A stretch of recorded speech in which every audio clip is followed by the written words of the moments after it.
విమర్శలు చేస్తే ప్రతి విమర్శలు ఎదుర్కోక తప్పదని ఎమ్మెల్యే దానం నాగేందర్ సంచలన వ్యాఖ్యలు చేశారు. సీఎం రేవంత్ రెడ్డిపై కేటీఆర్ చేసిన వ్యాఖ్యలకు కౌంటర్ ఇచ్చారు. సీఎంను ఏకవచనంతో మాట్లాడడం సరికాదని తెలిపారు. ముఖ్యమంత్రి పదవికి గౌరవం ఇవ్వాలని సూచించారు. తన రాజీనామా ఉప ఎన్నికల్లో పోటీపై ఆయన స్పందించారు.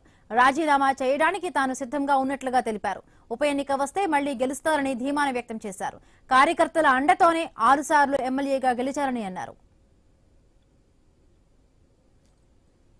ముఖ్యమంత్రిని ఏకవచనంతో సంబోధించడము, నోటికి వచ్చినట్టు మాట్లాడడం, ఎవరైనా కానీ ఒక స్థాయిలో ఉన్న వ్యక్తికి మర్యాద ఇవ్వడం అనేది అది ప్రజాస్వామ్యంలో అది మన బాధ్యత.